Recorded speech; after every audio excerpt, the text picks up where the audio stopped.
बिस्मिल्लाहिर्रहमानिर्रहीम। आज हम प्रोफेशनल प्रैक्टिसेस इन आईटी का लेक्चर नंबर 19 डिस्कस करेंगे। तो इससे पहले हमने लेक्चर नंबर 18 में डिस्कस कर रहे थे कि व्हाट इज़ हैकिंग और हैकिंग किस लिए की जाती है और इसके क्या क्या कॉन्सेप्ट्स है। तो लेक्चर नंबर 18 में हमने कुछ बातें पढ़ी थी, मैं उसको रिकॉल कर देता हूँ। Why do people hack? तो हमने वहाँ पे बताया था जी कि just for fun, show off their knowledge, hack other systems secretly, destroy enemy's computer network during the war for profit, and some other crack for sake of curiosity। तो लोग इसलिए किसी दूसरे के सिस्टम को हैक करने की या उसके सिस्टम के बारे में जानने की कोशिश करते थे। तो इसके अंदर हमने फर्दर ये पढ़ा था कि जी साइकोलॉजी क्या है हैकर्स की, हैकर्स क्यों लोगों की इंफॉर्मेशन को इलीगली अनऑथोराइज्डली एक्सेस करने की कोशिश कर रहे होते हैं। तो इसमें हमने पढ़ा था जी कि all information should be free, क्योंकि आपके पास सारी इंफॉर्मेशन फ्री होती है। जो आपके पास कंप्यूटर की एक्सेस होती है वो अनलिमिटेड होती है और वो भी फ्री होती है। फिर इस तरह से आपके पास ये है कि आप अपनी जो लाइफस्टाइल है उसको चेंज कर सकते हैं। क्रिएट ब्यूटी ऑन कंप्यूटर, यहाँ आप अपने नॉलेज को लोगों के साथ ये शेयर कर रहे हैं या आप उनको ये बताना चाह रहे हैं कि आपको कंप्यूटर साइंस के बारे में या नेटवर्क के बारे में कितनी हाव नाव है। फिर उसके बाद हमने टाइप्स ऑफ हैकिंग पढ़ा था। हैकिंग के अंदर हमने डिफरेंट हैकिंग्स को डिस्कस किया, जिसमें पासवर्ड हैकिंग थी, सॉफ्टवेयर हैकिंग थी और नेट हैकिंग थी। फिर उसके बाद पासवर्ड हैकिंग के अंदर फर्दर टू टाइप्स को डिस्कस किया, ब्रूट फोर्स अटैक्स को और हमने डायरेक्टरी अटैक्स को डिस्कस किया। फिर आईपी एड्रेसेस की बात की। आईपी एड्रेस आपको पता है यूनिक एड्रेस होता है 32 बिट्स। आईपीवी वर्जन 4 जिसमें 32 बिट्स के एड्रेसेस होते हैं और आईपीवी वर्जन 6 जिसमें 128 बिट्स के एड्रेसेस होते हैं। इसी तरह इन पोर्ट की बात की, डिफरेंट पोर्ट्स यूज होती हैं आपके सॉफ्टवेयर को एक्सेस करने के लिए। आप जो जिसमें पर्टिकुलर सर्विसेज जो है वो रनिंग हो रही होती हैं पर्टिकुलर पोर्ट्स के ऊपर। लाइक हमने पोर्ट 21 एफ की बात की, पोर्ट 23 टेलनेट की बात की, पोर्ट 80 HTTP की बात की और इसी तरह पोर्ट 25 मेल की बात की थी। ऐसे ही हैकर्स कौन कौन से टूल यूज़ करते हैं हैकिंग के लिए, उसमें स्कैनर्स है, टेलनेट थे, एफ थे और लैन वॉचेस, इसको हमने डिस्कस किया था। तो आज हम बेसिकली डिस्कस करेंगे कि हमारे पास फर्दर इस हैकिंग से रेलेवेंट क्या क्या चीज़ें हैं। तो यहाँ पे हमारे पास देखेंगे फर्स्ट ऑफ ऑल पहला क्वेश्चन ये रेज होता है, what is network security. Network security basically है क्या चीज़। तो नेटवर्क सिक्योरिटी बेसिकली हमारे पास security is much larger than just packets, firewalls and hackers. Security includes policies and procedures, liabilities and laws, human behavior pattern, programs and implementation. Technical aspects हैं firewalls के, इंट्रोजेक्शन system के, proxies के, encryption के, antivirus softwares के, hacks, cracks and attacks. ये सारी चीज़ें जब इकट्ठी होती हैं तो फिर हम नेटवर्क सिक्योरिटी का। तो फर्स्ट ऑफ ऑल हमें understanding the hacking tools and how attacks are carried out is only one piece of the puzzle. अब हम नेटवर्क सिक्योरिटी की अगर हम बात कर रहे हैं तो हमें नेटवर्क सिक्योरिटी से रेलेवेंट अटैक्स का भी पता होना चाहिए कि कौन कौन से अटैक्स हो सकते हैं हमारे सिस्टम के ऊपर, हमारे कंप्यूटर से, हमारे नेटवर्क से या हमारे किसी डाटा को, सीक्रेट इंफॉर्मेशन को कैप्चर किया जा सकता है। तो उसके अंदर हमारे पास डिफरेंट टाइप्स के अटैक्स हैं, जिसमें हम स्पूफिंग अटैक्स हैं, उसको डिटेल से डिस्कस करेंगे। टेलनेट बेस्ड अटैक्स हैं, डिनायल ऑफ सर्विस अटैक्स है, यहाँ पे आपके पास डॉस अटैक्स और D DoS distributed denial of service attacks भी आते हैं। Ping to death distributed DoS attacks हैं और हमारे पास मेल बॉम्ब्स। तो ये हमारे पास वेल नोन, हमारे पास फेमस अटैक्स हैं जो हमारे नेटवर्क के ऊपर किए जाते हैं, जिसके ज़रिए से कोई भी आपका हैकर या वो पर्सन जो इनलीगली अनऑथोराइज्डली आपकी इंफॉर्मेशन को एक्सेस कर सकता है, तो इन अटैक्स को बेस बनाते हुए आपके सिस्टम से, आपके नेटवर्क से डाटा को एक्सेस कर सकता है। अब यहाँ पे हमारे पास सबसे इम्पोर्टेंट जो क्वेश्चन है वो ये है, नीड फॉर सिक्योरिटी। हमें सिक्योरिटी की ज़रूरत क्यों पड़ती है, हम सिक्योरिटी यूज़ क्यों करते हैं। तो इसके पीछे बहुत सारी लॉजिक्स है कि हम इनको यूज़ क्यों करते हैं। तो नंबर वन कहते हैं some excellent software can provide you best security, like हमारे पास ट्रोजन्स हैं और हमारे पास फायरवॉल्स हैं। अब ट्रोजन्स का जब हम कॉन्सेप्ट को डिस्कस करते हैं तो हमारे पास ट्रोजन हॉर्स का एक कॉन्सेप्ट आता है। तो इससे रेलेवेंट एक इंग्लिश फिल्म भी बन चुकी है, ट्रॉय। तो ट्रॉय बेसिकली उसके अंदर कॉन्सेप्ट ये था कि ट्रोजन हॉर्स का, कि वो लोग उस घोड़े के अंदर छुपे हुए थे। तो जब वो रात हुई तो वो सारी जो वो सिटी थी, वो लोग सारे सो रहे थे, वो अपने अपने घरों में थे। तो वो लोग जो छुपे हुए थे उस घोड़े के अंदर, उन्होंने सीक्रेटली उस सिटी के ऊपर अटैक किया, जिसकी वजह से उस पूरे ट्रॉय सिटी को बहुत नुकसान हुआ। बिल्कुल इसी तरह ही ट्रोजन का कॉन्सेप्ट है, लेकिन अब ट्रोजन का जो कॉन्सेप्ट है वो थोड़ा सा वाइडली चेंज हो रहा है। समटाइम्स हमें ये लगता है कि ट्रोजन एज अ वायरस है, और समटाइम हमें लगता है कि ट्रोजन एज अ हमारे पास एंटीवायरस या प्रोटेक्टर काम कर रहा होता है। तो इसको भी जरा डिटेल में देखते हैं। ऐसे फायरवॉल्स का कॉन्सेप्ट है, फायरवॉल्स को भी हम डिटेल से डिस्कस करते हैं कि फायरवॉल्स हम क्यों यूज करते हैं, तो बेसिक जो पर्पस है फायरवॉल का वो क्या है। तो इससे पहले जो हमारे पास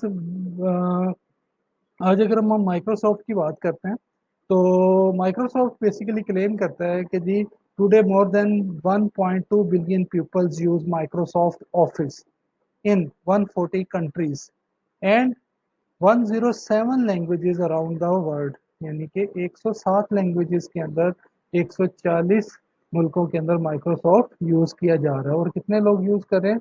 ऑलमोस्ट अप्रोक्सीमेटली 1.2 बिलियन पीपल्स हैं। So according to the Microsoft, 80% of Fortune 500 companies are now in the Microsoft Azure cloud, and more than 400 million devices are running Windows 10। अब बेसिक जो पर्पस है वो ये है कि क्या हम माइक्रोसॉफ्ट की प्रोडक्ट्स को यूज़ करते हुए हम जो सिस्टम बना रहे हैं, हमारा जो नेटवर्क चल रहा है, क्या वो इतना सिक्योर है as compare to Linux and हमारे पास यूनिक्स। तो हमारे पास बेसिकली जो कॉन्सेप्ट है वो आज के दौर में वो है कि why Windows privileged accounts are in the crosshairs. So today Windows privileged accounts are routinely exploited, resulting in data जो हमारे पास आता है कि डाटा डैमेज हो रहा है, नेटवर्क सिस्टम्स को एक्सेस किया जा रहा है। हमारी ऑर्गेनाइजेशंस के अंदर जितनी भी सस्पेक्टेबल और फॉर्चन एक्सप्लॉयटेशंस आ रही हैं, ये बेसिकली अटैक्स की वजह से आ रही हैं। क्या विंडोज़ इतने पावरफुल फीचर्स प्रोवाइड करता है कि हमारा डाटा इलीगली अनऑथोराइज्डली डिफरेंट जो हैकर्स हैं उनके लिए ये एक्सेसिबल है या नहीं है। तो डेफिनेटली हमारे पास कुछ स्टेप्स हैं जिन स्टेप्स को अटैकर यूज़ करता है कि अटैक करने के लिए, कि वो कैसे आपके डाटा को इलीगली अनऑथोराइज्डली एक्सेस कर सकता है। तो 7 स्टेप्स ऑफ साइबर अटैक्स हैं, and what you can do to protect your Windows privileged accounts. अब इसमें हम सबसे पहले बात करेंगे ट्रोजन्स की। तो ट्रोजन्स बेसिकली डिस्कस करते हैं कि ट्रोजन्स है क्या क्या। तो कहता है कि जी Windows Trojans are small specks of हमारे पास क्या है, सिक्योरिटी है। अब इसके अंदर हमारे पास जो स्मॉल स्पेक्स ऑफ सिक्योरिटी की अगर हम बात करते हैं, तो इसके अंदर हमारे पास Trojan is unauthorized program contain within the legitimate program. This program perform function unknown by user. यानी कि वो खुद से ही उन फंक्शंस को परफॉर्म कर रहा होता है जो यूजर्स को पता ही नहीं होता है। बेसिकली ये आपके पास कहा जा सकता है कि जी जो ट्रोजन है वो बेसिकली आपके उस सिस्टम का पार्ट होता है जो हाइड होता है। जैसे मैंने अभी बताया कि ट्रॉय मूवी के अंदर वो लोग उस लकड़ी के घोड़े में छुपे हुए थे। बेसिकली वो सिंबल था पीस का, कि सीज फायर है।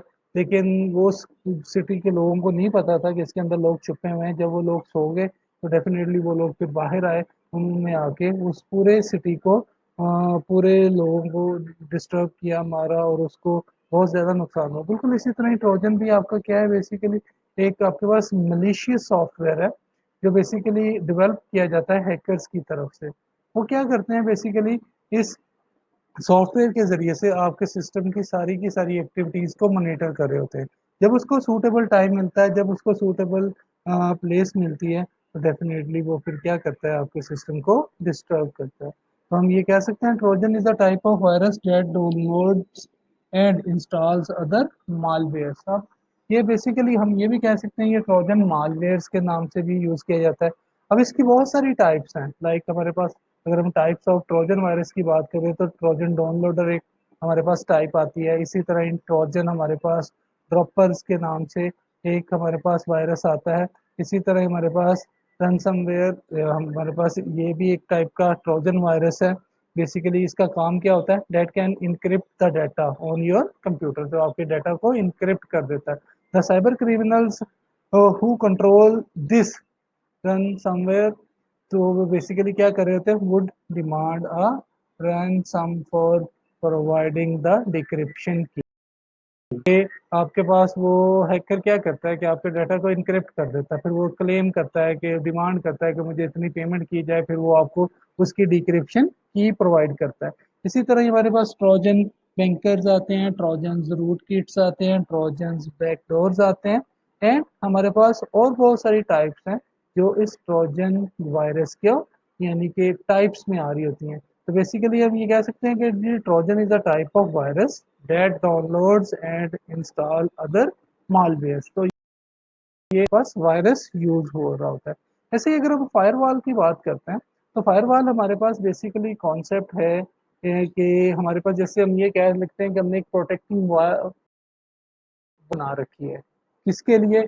उन यानी कि उस एक्सेस के लिए जो अनऑथोराइज्ड है और इलीगल है। अगर हम फायरवॉल की बात करते हैं तो firewall is use to prevent outsider, यानी कि जितने भी आउटसाइडर्स होते हैं from the gaining access to your network. तो हमारे जो भी नेटवर्क को एक्सेस करने की कोशिश करता है तो डेफिनेटली हम उसके लिए एक रिस्ट्रिक्शन लगा देते हैं। तो कंप्यूटर के अंदर ये एज अ फायरवॉल हमारे पास यूज हो रहा होता है। तो फायरवॉल हमारे पास बेसिकली टाइप डिफरेंट टाइप्स में होती हैं। इसमें पैकेट फिल्टर्स आते हैं, एप्लीकेशन प्रॉक्सीज आती हैं और पैकेट इंस्पेक्शंस आती हैं।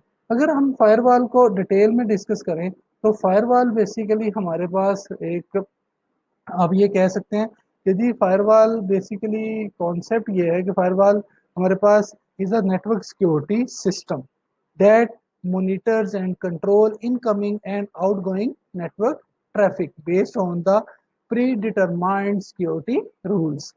तो फिर हम ये भी कह सकते हैं कि फायरवॉल टिपिकली स्टेब्लिश किया जाता है as a barrier between the trusted internal network and untrusted external network. यानी कि हम फायरवॉल स्टेब्लिश कर देते हैं कि जी जो ट्रस्टेड है और अनट्रस्टेड जितना भी हमारे पास वो जो नेटवर्क्स का आपस में इंटरेक्शन हो रही है वहाँ पे हम चीज़ों को रोक सके, चीज़ों को कंट्रोल कर सकते हैं। जहाँ पे हम पैकेट्स को भी फिल्टर करते हैं, एप्लीकेशन प्रॉक्सीज को भी देख रहे होते हैं और पैकेट इंस्पेक्शंस भी कर रहे होते हैं। तो ये हमारे पास टू टाइप्स आती हैं बेसिकली जिसके अंदर हम इसको एज अ सिक्योरिटी यूज कर रहे थे, ट्रोजन्स और हमारे पास फायरवॉल्स। अब हमारे पास कुछ कॉमन स्टेप्स आते हैं जो अटैकर्स यूज करता है किसी के सिस्टम को इलीगली अनऑथोराइजली एक्सेस करने के लिए। अब इसके अंदर हमारे पास जो सबसे पहला जो कॉन्सेप्ट आता है वो आता है रिकनसेंसिस। अभी इसमें बेसिकली होता क्या है कि before launching an attack, attacker first identify a vulnerable target and explore the best way to exploit it. अब बेसिकली जब वो अटैक करने के बारे में सोच रहा होता है तो वो सबसे पहले वो आइडेंटिफाई करता है वनरेबिलिटीज को, वीकनेसेस को उस सिस्टम की, फिर उसको एक्सप्लोर करता है, फिर वो ढूंढ ऐसा सूटेबल पाथ हो सकता है, ऐसा पॉइंट हो सकता है जहां से वो सिस्टम के अंदर पेनिट्रेट कर सकता है।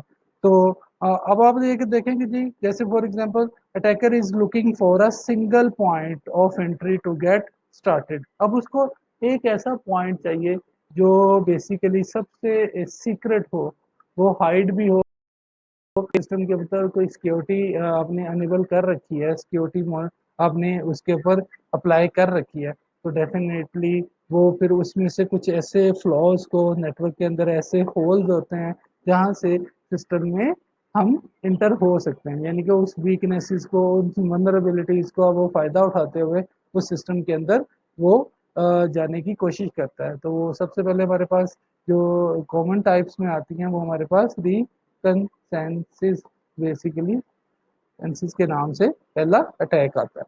दूसरा वो क्या बेसिकली यूज करता है स्कैनिंग। अब हमने लास्ट टाइम भी स्कैनिंग का कॉन्सेप्ट पढ़ा था कि स्कैनिंग हम क्यों कर रहे होते हैं। तो कहते हैं once the target is identified, the target जो अटैकर है attempt to identify a weak point that allows him or her to gain access.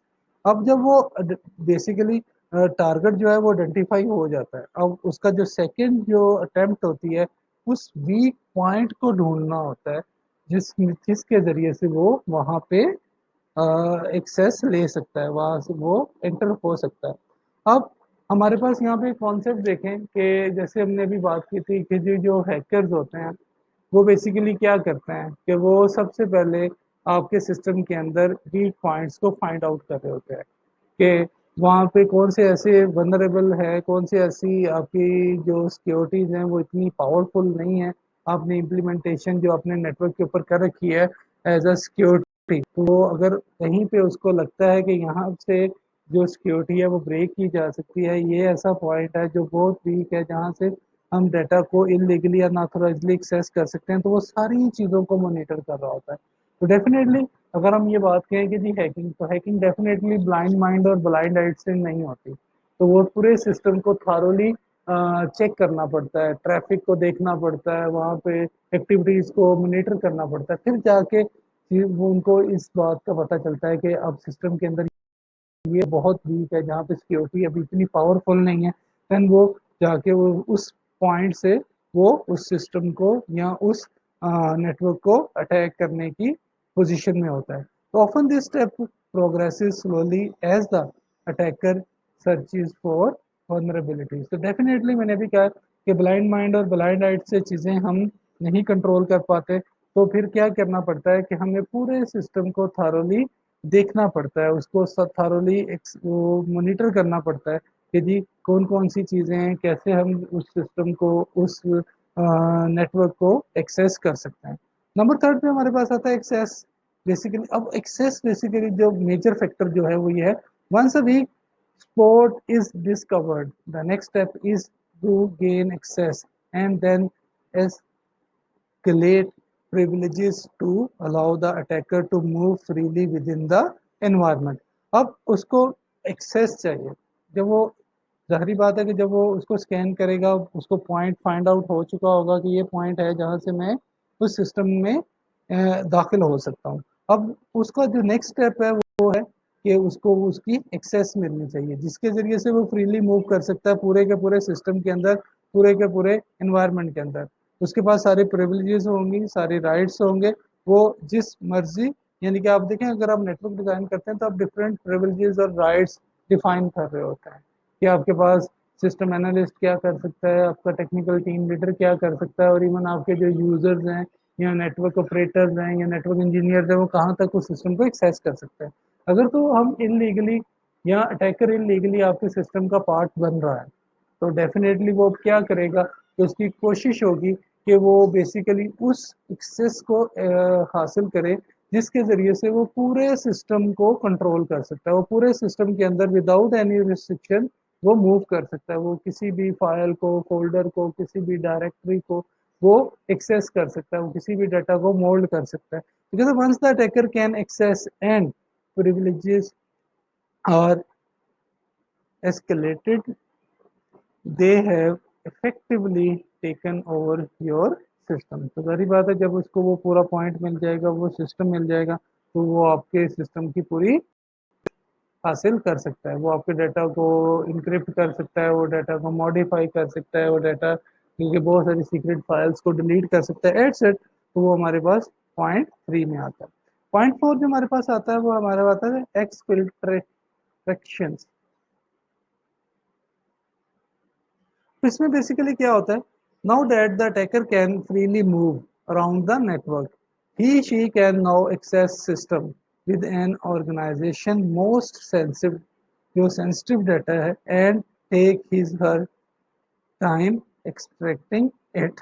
अब इसका मतलब क्या है कि जब उसको एक्सेस मिल चुकी है, एक्सेस मिल गई है, तो डेफिनेटली अब वो क्या कर सकता है, वो आपके सिस्टम की उस सीक्रेट इंफॉर्मेशन तक, उस सेंसिटिव डाटा तक पहुंच गया जहां से उसको वो वहां से डाटा को फेच कर सकता है, वहां से डाटा को किसी और थर्ड प्लेस के ऊपर स्टोर करवा सकता है। मे बी सीक्रेट डाटा की कॉपीज को जनरेट किया जा रहा हो, मे बी वहां से सीक्रेट डाटा की जो आपके पास इंपॉर्टेंट फाइल्स हैं उनको मॉडिफाई किया जा रहा है, मे बी उनके अंदर जाके कोई चेंजेस की जा रही हैं, जैसे हैकर्स करते हैं कि लाइक अगर आपने किसी भी ऐसे सिस्टम को एक्सेस किया है जिसको आप मॉडिफाई करने से आपको कोई बेनिफिट्स हो सकते हैं। लाइक अगर हम ये बात करते हैं जैसे ऑनलाइन एग्जामिनेशन सिस्टम है, अगर कोई इलीगली या अनऑथराइजली हमारे उस सिस्टम को एक्सेस कर लेता है तो वो हैकर क्या कर सकता है, वो जाके रिजल्ट के अंदर बहुत सारी मॉडिफिकेशंस कर सकता है, वो रिजल्ट्स के ग्रेड्स को चेंज कर सकता है, वो डिफरेंट एक्टिविटीज जो है वो परफॉर्म कर सकता है। जैसे फॉर एग्जांपल अगर कोई स्टूडेंट जो है वो फेल हो रहा है तो हैकर जो है वो जाके उसके ग्रेड्स को मॉडिफाई कर रहा है, वो सारी एक्टिविटीज जो मिलीशियस हैं, वो सारा जो सीक्रेट फाइल्स हैं जहाँ पे जाके हमारा डाटा स्टोर हो रहा था उसमें कुछ भी वो मॉडिफिकेशन कर सकता है। तो बेसिकली ये स्टेप 4 में आ रहा था। स्टेप 5 के अंदर हमारे पास स्टेनमेंट आती है, तो उसमें बेसिकली क्या होता है, with unrestricted access throughout your network the attacker seek to remain undetected for a as long as possible by secretly installing malicious programs like rootkits and that allow the attackers to return as frequently as desired। तो अब आप देखें कि root kitty's हैं, root kitty's basically हमारे पास root kits क्या होती हैं, जैसे हम ये बात करते हैं जी के फॉर एग्जांपल हम की स्टॉक्स की बात कर रहे होते हैं, हम की लोगर्स की बात कर रहे होते हैं, तो जो जो एक्टिविटीज हो रही होती हैं वो उसकी वो इंफॉर्मेशन जो है वो पीछे बैकएंड पे फॉर एग्जांपल अगर अटैकर जाके वहाँ पे इम्प्लीमेंट कर देता है इन सॉफ्टवेयर को, तो उसको सारी की सारी एक्टिविटीज का सीक्रेट इन्फॉर्मेशन का वो पता चल रहा होगा एज अ, वो आप ये कह लें कि वो मलिशियस जितने भी प्रोग्राम्स हैं वो सारी इंफॉर्मेशन को उठाते हैं और उसको थर्ड किसी सिस्टम के ऊपर सेंड कर रहे होते हैं, तो जहाँ से वो अटैकर वो सारी इंफॉर्मेशन को मॉनिटर कर रहा होता है, उसको इनलीगल और अनऑथराइज और डिफरेंट अदर पर्पसेस के लिए वो यूज कर सकता है। अब इसमें बात होती है हमारे पास रूट, जो हमारे पास आती है कि rootkits basically, rootkits है क्या चीज, तो रूट किट के बारे में हम अगर देखें जरा डिटेल से तो रूट किट कहता है कि is a malicious software that allows an unauthorized user to have privileged access to a computer and to restricted areas of its software। फिर फॉर एग्जाम्पल अगर हम ये बात करें कि रूट किट में contain a number of malicious tools such as keylogger आ सकते हैं, बैंकिंग क्रेडेंशियल्स आ सकते हैं, इसी तरह ही हमारे पास पासवर्ड स्पेलर्स आ सकते हैं, एंटीवायरस डिसेबलर आ सकते हैं and boots for DDoS attacks. तो बेसिकली ये सारी रूट किट में आती हैं कि हम डिफरेंट malicious सॉफ्टवेयर्स इंप्लीमेंट कर सकते हैं उस सिस्टम के ऊपर जाके सिर्फ मॉनिटरिंग पर्पज के लिए। सॉफ्टवेयर के लिए सब पासवर्ड्स को देख सकते हैं, हम किसी के बैंक के क्रेडेंशियल्स को, उनकी ट्रांजैक्शंस को मॉनिटर कर सकते हैं, वहाँ से हम उसकी सीक्रेट इंफॉर्मेशन को ले सकते हैं, वहाँ से हम किसी एंटीवायरस को जो इफेक्टिवली उस सिस्टम पे अनेबल है, वो सिस्टम को सिक्योर कर रहा है, तो उसको जाके वो डिसेबल कर सकता है। इसी तरह ही हमारे पास डीडोस अटैक्स हो सकते हैं, डिस्ट्रीब्यूटेड डिनायल ऑफ सर्विस, कि वहाँ पे जाके ऐसी बेसिकली वीकनेसेस क्रिएट कर दी जाएं, ऐसी वहाँ पे जाके हर्डल्स क्रिएट कर दी जाएं जो सिस्टम में वो जो सर्विसेज दी जा रही हैं उसको जाके डिसेबल कर रहा है, वो तो प्रॉपरली उन सर्विसेज को नहीं यूज कर पा रहा होगा जिससे वो सिस्टम हेल्ड हो जाएगा, तो अटैकर एक थर्ड वे से सारी इंफॉर्मेशन को एक्सेस कर सकता है। अगर हमारे पास जो 6 पॉइंट आता है, 6 पॉइंट में हमारे पास असल्ट आते हैं। बेसिकली असल्ट हमारे पास basically this step while not always part of an attack. तो बेसिकली ये हम ये कह सकते हैं कि ये हमेशा आपके अटैक का ये पोर्शन नहीं होता।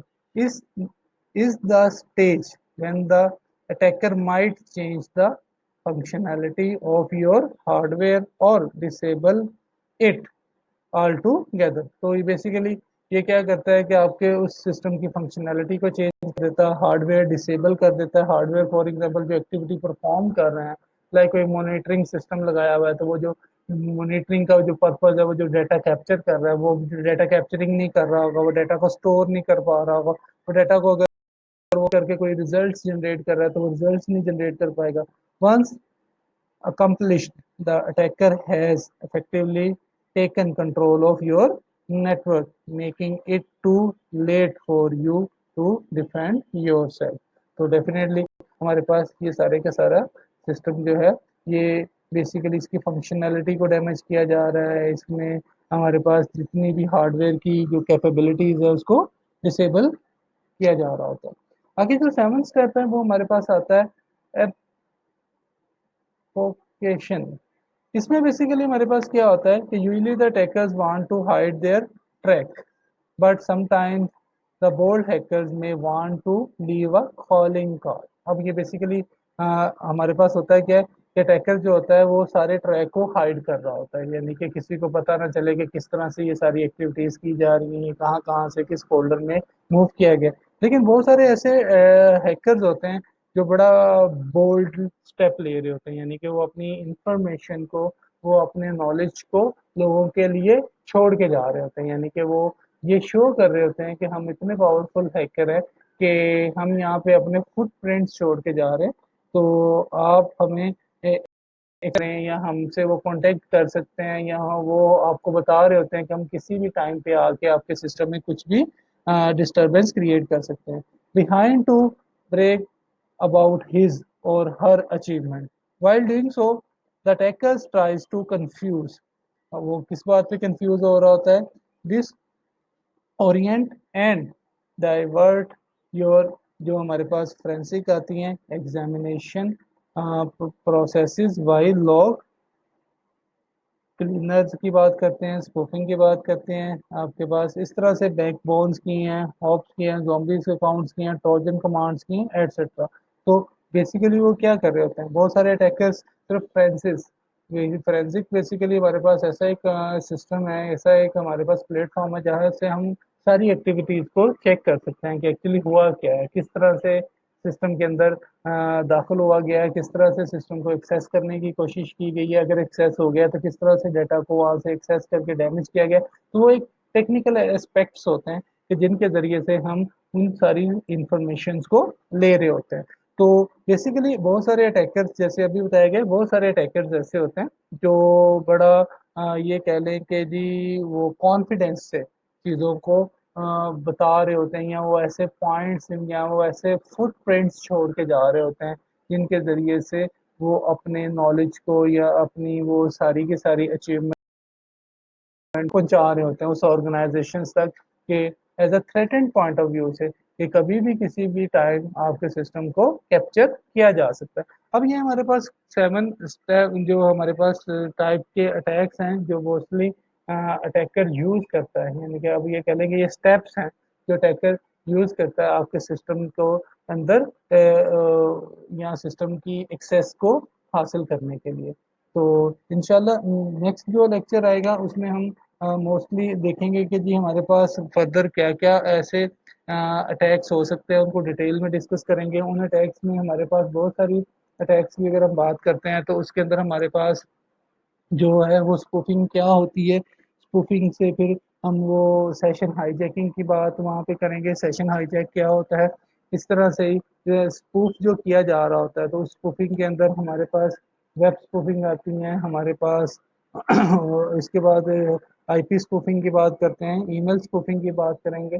इसके बाद हमारे पास नेक्स्ट जो है वो डिनायल ऑफ सर्विस की बात है, सेशन हाईजैकिंग का है। इसके बाद सेशन हाईजैकिंग हमारे पास बेसिकली क्यों हो रही होती है, डिनायल ऑफ सर्विस बेसिकली है क्या, कौन कौन से स्टेप्स हैं जिनके ज़रिए से हम डिनायल ऑफ सर्विस अटैक्स जो है अटैकर्स वो कर सकता है अटैक हमारे सिस्टम के ऊपर, और अदर बहुत सारे डिनायल ऑफ सर्विस जो डॉस अटैक्स है उसकी फर्दर टाइप्स हैं जिसमें बहुत पॉपुलर जो टाइप है पिंग ऑफ डेथ है। इसी तरह ही हमारे पास सीपीयू होंग है। इसी तरह ही हम अगर बात करते हैं तो स्मर्फ की बात करते हैं, तो बहुत सारी और हमारे पास चेक पॉइंट्स आते हैं, फायरवॉल डॉस वनरेबिलिटीज़ हैं। तो इंशाल्लाह ये हम नेक्स्ट लेक्चर के अंदर डिस्कस करेंगे, इसके अंदर बफर ओवरफ्लो अटैक्स को के कॉन्सेप्ट को भी डिस्कस किया जाएगा। तो बेसिकली जो नेटवर्क सिक्योरिटी है ये आज का जो दौर है ये उस दौर के अंदर बहुत इंपॉर्टेंट फैक्टर है कि सबसे इम्पोर्टेंट जो है कि डेटा को सिक्योर करना है। तो लास्टली अगर हम चीज़ों को सम अप करें तो मैं यहाँ पे बताऊँ कि नेटवर्क सिक्योरिटी में हमारे पास सबसे इम्पोर्टेंट जो फैक्टर है ना वो हमारे पास डाटा का है कि डाटा सिक्योर होना चाहिए। हार्डवेयर बेसिकली अगर हमारे पास डैमेज होते हैं तो डेफिनेटली इनकी रिप्लेसमेंट हो सकती है। हम एक नया हार्डवेयर ला के इंस्टॉल कर सकते हैं जो उसकी सेम फंक्शनैलिटीज़ को परफॉर्म कर सकता है। लेकिन अगर हम बात करते हैं कि क्या हमारे पास जो डेटा है अगर इसको एक्सेस कर लिया गया इलीगली अनऑथराइज्ड, लाइक अगर मैं कहता हूँ किसी बैंक की ट्रांजैक्शंस को एक्सेस कर लिया जाए इलीगली अनऑथराइज्डली, तो कुछ डाटा को या कुछ हमारे पास जो ट्रांजैक्शंस हैं वो किसी मलिशियस अकाउंट में सेंड कर दी जाए, तो उससे हमारे पास जो बेसिकली डिजास्टर आ सकता है, जो नुकसान आ सकता है एज कंपेयर टू हमारे पास ये कहने के हार्डवेयर या हमारे पास फिजिकल एसेट्स, वो हमारे पास ज़्यादा हो सकता है। फिजिकल आपको पता है कि जो हमारे एसेट्स होते हैं वो डेफिनेटली रिप्लेसेबल होते हैं, वो रिपेयरेबल होते हैं, लेकिन जब हम बात करते हैं इनटेंजिबल की, यहाँ हम सॉरी हम बात करते हैं कि जो हमारे पास वो एसेट्स होते हैं जो हमारे पास ये कह लें कि एज अ इंटेलेक्चुअल प्रॉपर्टी आ रहे होते हैं। इंटेलेक्चुअल प्रॉपर्टी के साथ अगर ये बात की जाए कि वो एसेट्स जो हमारे पास फिजिकल नहीं है लेकिन हमारे पास वो एसेट्स एज अ